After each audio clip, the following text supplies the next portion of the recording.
Welcome to part 2 of my GameCube collection series. In part 1, we looked at literally every single black label game released for the Nintendo GameCube in North America. If you missed part 1, I'll leave a link to that in the description down below. In part 2, we are going to talk about my journey from beginning to end for a complete Nintendo GameCube collection. Where I started, how I got there, the difficulties that I ran into along the way, and some of the memories that I formed along the way. So kick back, relax, grab some popcorn, grab some whiskey, and let's get into my own personal journey from beginning to end to a complete Nintendo GameCube collection.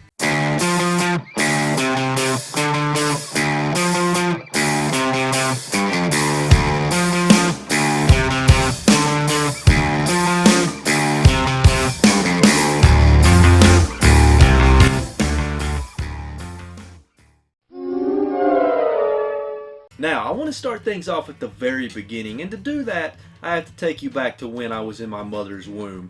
Nah, I'm just kidding. I'm going to take you back to Christmas 2001, when I got a GameCube for Christmas with Luigis Mansion. This was my very first introduction into the GameCube and that generation of consoles. And I knew that my mom had gotten me a GameCube for Christmas. I did not know that she got me Luigis Mansion, however, so that was a nice surprise. And I remember unwrapping the GameCube and Luigis Mansion on Christmas Day and just being so excited. And I remember when I hooked up the GameCube for the first time and loaded up Luigis Mansion and saw the graphics and the lighting effects and just how good the game looked, I was so blown away, and it was just such an awesome memory. And I proceeded to binge play Luigis Mansion all day long on Christmas Day, and I ended up beating it in just a couple of days. And then I remember playing through it again and again. I played through it probably 3 or 4 times whenever I was younger. So Luigis Mansion holds a very special place in my heart because it was the very first GameCube that I ever owned. Now, funnily enough, Luigis Mansion was actually one of the last GameCube games I bought to complete the North American collection, and the reason for that is I had a black label copy of Luigis Mansion and it just completely disappeared. I have no idea what happened to it, so I knew I had to rebuy it, and I just put it off until the very end. So Luigis Mansion ended up being one of the last games I needed to complete my collection. I thought that was pretty ironic. So I was 13 years old in 2001 when I got a GameCube in Luigis Mansion, and from about 13 to I want to say 18 to 20, somewhere around there, I was obsessed with the GameCube. I absolutely loved it. Every chance I got, I would buy a game. I actually worked at a fast food restaurant called Steak and Shake from the age of 14 to about 21, so during that time frame, whenever I had any disposable income, I would go to a used game store down the road from me.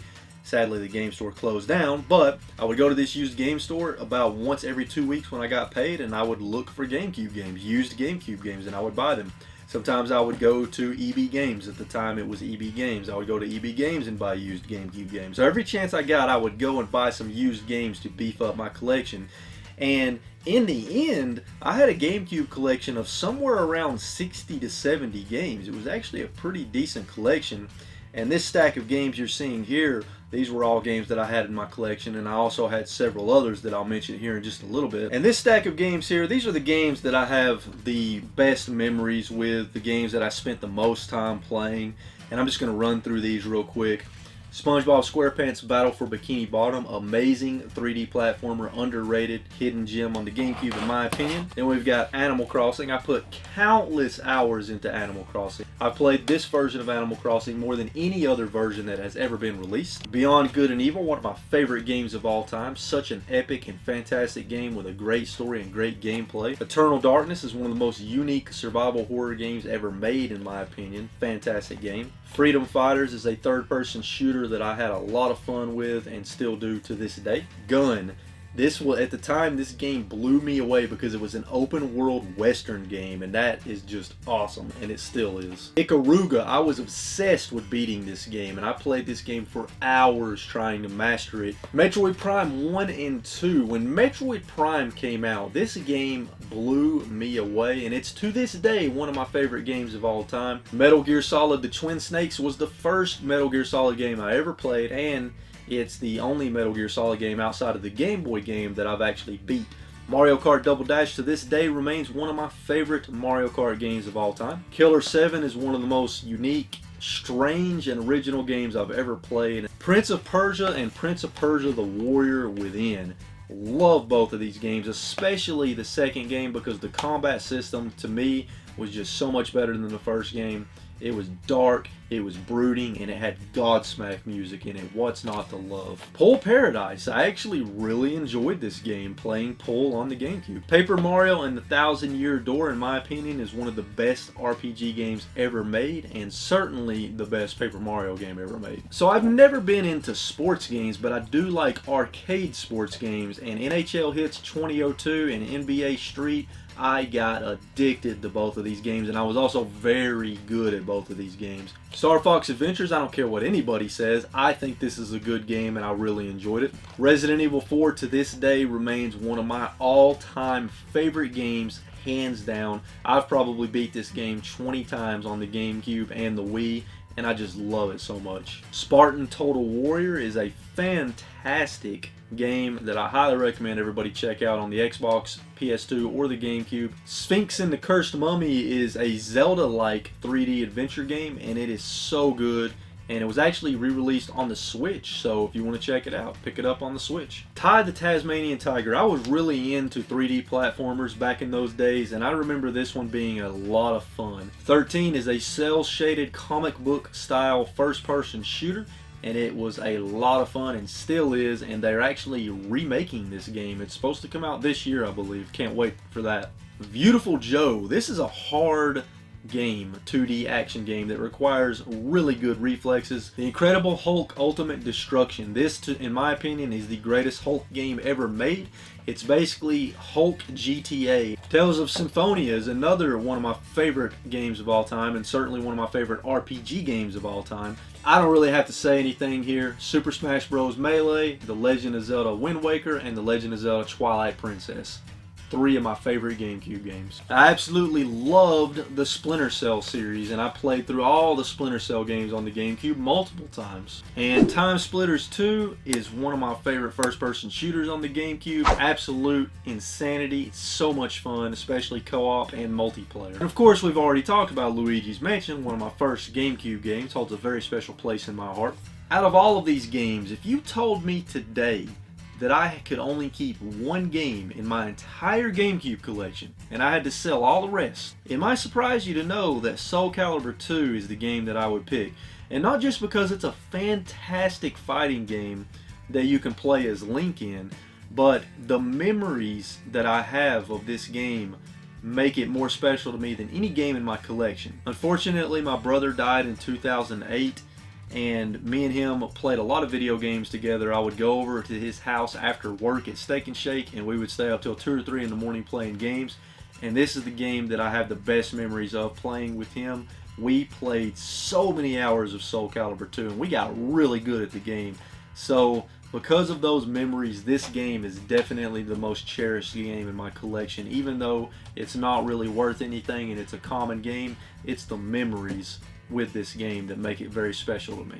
Now, some other games that I had in my collection, I'm just going to run through these really quick. WarioWare Inc., True Crime Streets of LA, True Crime New York City, Tony Hawk Pro Skater 3, Hunter the Reckoning, Hulk, Hitman 2, Godzilla Destroy All Monsters, Gladius, Final Fantasy Crystal Chronicles, Extreme G3, Enter the Matrix, Alien Hominid, 007 Nightfire, iNinja, Mortal Kombat Deception, PN03, Pikmin, Pac-Man World 2, The Simpsons Hit and Run, Lord of the Rings Return of the King, Lord of the Rings The Two Towers, Super Monkey Ball and Super Monkey Ball 2, Star Wars Jedi Knight 2 Jedi Outcast, Star Fox Assault, Spider-Man and Spider-Man 2, Spawn Armageddon, Rogue Ops, Resident Evil, Prince of Persia The Two Thrones. And I feel pretty silly because this game should have been included with this stack as the games that I have the most memories with, and that's Super Mario Sunshine. A lot of people hate on Super Mario Sunshine, and while it's not my favorite 3D Mario of all time, I certainly think that it's a fantastic game and I love it so much. Okay, so here are all the games that I have the most memories of as a kid whenever I had my GameCube collection initially. Now let's get into what happened after that and what led me into collecting again. So I had a great journey from the age of 13 to about 18, 19, 20, somewhere around there. And if you're a fellow collector, I'm sure that you've probably been down this road too.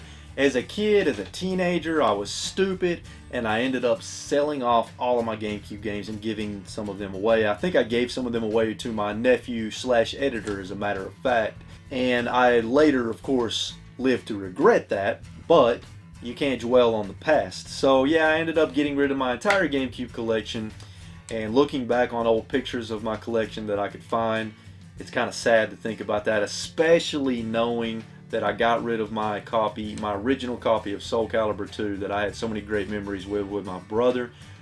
But it's not the game that's important at the end of the day, it's the memories that are important. At any rate, fast forward several years to 2016. I'm 28 years old. My nephew sent me a text message, or I sent him a text message. I can't remember how it went, but one of us brought up the GameCube, and one thing led to another, and I ended up saying how I'd like to have a GameCube again and maybe get the old games that I used to have back in the day. Now, mind you, I had no game collection when this was going on, because I had moved on from the GameCube to the Wii, the Xbox 360, and the PlayStation 4, and I wasn't really collecting games. I just bought the games that I wanted to play on the Wii, 360, and PlayStation 4. And I had a decent amount of games for those three consoles, but it was by no means really a collection. So my nephew tells me via text message that he has a GameCube with all the hookups and a couple of controllers that he'll give to me. So I was like, hey, okay, I won't say no to that. So he gave me the GameCube, and I went down to my local retro game store and bought a nice stack of GameCube games. I think I bought a stack of maybe 10 GameCube games. Most of them were GameCube games that I had whenever I was younger. And that was it. That was all it took. That was the spark that lit the fire that you see here today. Because that led not only to me wanting to rebuild my GameCube collection that I had as a teenager, but eventually, as I started getting into it and realizing how addicting game collecting can be, I decided I wanted to complete a full set for the Nintendo GameCube. And not only that, I also started collecting for other consoles as well, which you can't see right now because it's behind the camera, but I got a game room tour of this game room. If you want to check that out, I'll leave a link to that in the description. At any rate, so that is really what started this all. My nephew started this all. And the funny thing is, had I not started collecting video games and getting really heavy back into retro gaming and all that good stuff, I would never have started the YouTube channel. My nephew giving me that GameCube was sort of a butterfly effect that led to me building this awesome collection, starting this YouTube channel, and pursuing some of the big projects that we have coming down the pipeline. So huge shout out to my nephew / editor for lighting that spark in my life, because the past 3.5 to 4 years that I've been collecting video games have been such a blast. I've met so many awesome people. I've done so many fun things and traveled to so many fun places in an effort to get and build this game collection. And it's just been, I mean, it's been a life-changing experience, to be honest with you, in many different ways. But that's not what we're going to get into in this video. Let's get back into the GameCube collection itself. As I said, I started out with a GameCube from my nephew, and I bought a stack of games from my local retro game store. Well, that led me into buying other consoles, like I said, but eventually, once I built a nice collection of GameCube games, once I got to about, I want to say 50 or 60 games, that's when I decided, you know what, I'm going to go for a complete collection, and that's what I did. So, how did I build the collection that you see here today? Well, I started in August 2016, and I completed the collection in February, so it took me around 3.5 years, 3 years, 4 months, something like that, to complete the collection. Which, to complete a full collection like this, that's actually a pretty short amount of time. First and foremost, I do have a pretty good job. I make decent money, so that allowed me to be able to put money into this collection, but at the same time, the total value of this collection, if you were to take the total retail value of this entire GameCube collection, I probably spent a quarter of that to build the collection. And how I did that was hunting for video games. Flea markets, thrift stores, pawn shops, yard sales, retail game stores, eBay, Instagram, talking to friends, talking to family, talking to coworkers. All of those things helped me to build this collection. And one of the biggest things that helped me build the collection was talking to friends, family, and coworkers, asking them if they had any games that they wanted to sell. And a lot of times they would either sell them to me really cheap, or they would just give them to me. You would be surprised how many GameCube games I got from coworkers. Also, searching Craigslist, Facebook Marketplace, Let Go, OfferUp, all of those types of apps and websites allowed me to meet people that were selling GameCube games in bulk for a good price, or selling a game lot with a bunch of GameCube games in it that I needed. And I would always jump on that if I had the money. Any games in the game lot that I did not need, I would sell to try to make my money back, or even make a little bit of profit to put back into the GameCube collection. Another way I built up the collection, Instagram. Instagram is a great place to buy games from fellow game collectors and retro gamers. And a pretty decent chunk of my GameCube collection I actually bought from a really good friend of mine on Instagram, Carl. His Instagram profile is Retro Gaming Zone. He has like 20,000 followers on Instagram. He's got a pretty big account. He's a really good friend of mine. We talk all the time. And I bought, I don't know, I've probably bought maybe 50 GameCube games from him. That's a pretty decent chunk for a 500 game collection. So, Carl, shout out to you, brother. Appreciate you hooking me up with so many GameCube games for a great price. But yeah, I mean, you know, any avenue I could take to build the collection, I would take it. Now, towards the end, as I got close to completing the collection, I found that it was harder and harder to find games that I needed out in the wild. I very rarely found games I needed out in the wild, so it got to the point to where I pretty much had to resort to eBay in order to complete the collection. Sure, I could have waited and tried to find these games out in the wild, but some of these games are so rare that the chances of you finding them out in the wild are very, very slim. The only rare GameCube game that I got lucky and found out in the wild is Go-Go Hyper Grind. I actually found this at my local retro game store for $5. And let me tell you something, this game's worth a hell of a lot more than $5. So out of all the rare and expensive GameCube games, this is probably the only one that I can think of that I've actually found out in the wild. Now, even though I have a copy of every Black Label game on the GameCube, by no means is the journey over. So let me tell you what the current state of the collection is. So yes, I have every Black Label game on the GameCube. However, the collection is not complete in box. So I have about 90 games that I don't have a manual. I want to at least have the GameCube case, the original cover art, the disc, and the manual for all of my games. Now that doesn't mean that it's complete in box, because some games have a lot of extra stuff in the box that can make it complete in box, but I want to at least have the manual for all of my games. So that'll be the next step. And then eventually, as time goes on, if I ever get a copy of a game that's in better condition than the copy I have on the shelf, of course I'm going to swap those out. Also, you can't see it really good on the camera, but I'm also trying to get all the Player's Choice games, and right now I have, I think, 62 Player's Choice games. So I don't have a comprehensive list of all the Player's Choice games. I need to try to track that down, but I am going to go for a complete Player's Choice collection as well.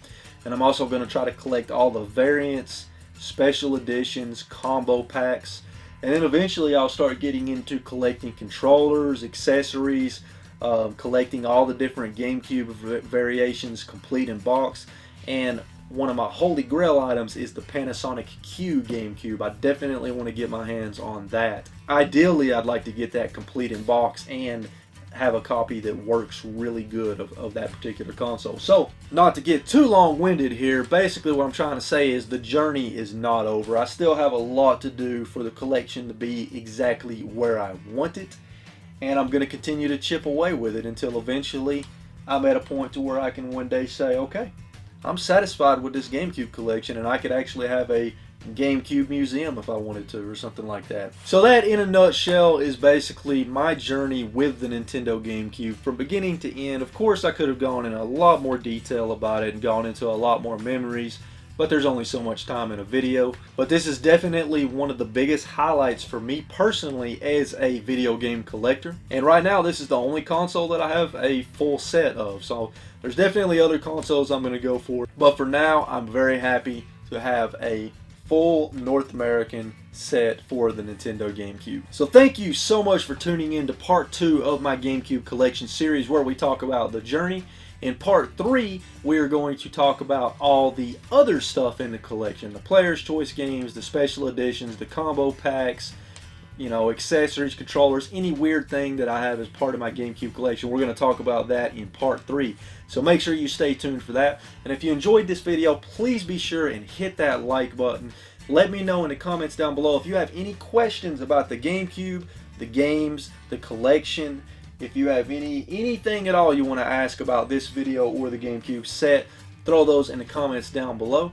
As always, I appreciate you tuning into the channel. If you're new here, hit that subscribe button so that you can join the Retro Wolf family. And until next time, folks, keep playing games and having a good time, and I will see you all in the next video. Later.